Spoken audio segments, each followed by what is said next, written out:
కిడ్నీలలో రాళ్ళు రావడానికి ఈ వైటమిన్ డి అనేది కూడా చాలా ఇంపార్టెంట్ రీజన్. అయితే చాలా మంది డాక్టర్స్ కూడా ఈ వైటమిన్ డి ఏంటంటే కాల్షియం మెటబాలిజం మీద ఇన్ఫ్లుయెన్స్ అయ్యే హార్మోన్. ఇది తీసుకుంటే ఇంకా కిడ్నీలో రాళ్ళు ఎక్కువ వస్తాయని అనుకుంటున్నారు. కానీ మన భారతదేశంలో చాలా మందికి 70% వరకు ఎన్నో రిపోర్ట్స్, వేల ఆర్టికల్స్, ఎన్నో రిపోర్ట్స్ ఉన్నాయి విటమిన్ డి లోపం. ఈ విటమిన్ డి ఒక ముఖ్య కారణం కిడ్నీ స్టోన్.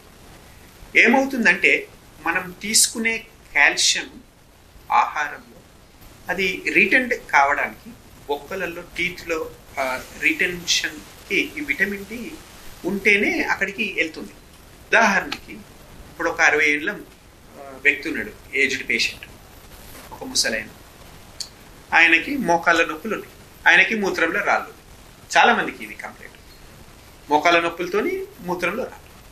డాక్టర్స్ ఏం చేస్తున్నారు, మూత్రంలో రాళ్ళు ఉన్నందుకు కాల్షియం ఇస్తలేరు. మరి బొక్కల కాల్షియం లేదు, మరి అక్కడికి ఎట్లా పోవాలి? అక్కడ బొక్కల కాల్షియం అరిగే మీకు యూరిన్లా బయటకు వెళ్ళిపోతుంటుంది. బొక్కల టీత్లో కాల్షియం, విటమిన్ డి లేకపోవటం వల్ల, విటమిన్ డి లేకపోవటం వల్ల బొక్కలలో, పండ్లలో ఉన్న కాల్షియం అంతా రక్తంలో కలిసి అది యూరిన్లో బయటికి వెళ్ళే ప్రయత్నం చేస్తుంది.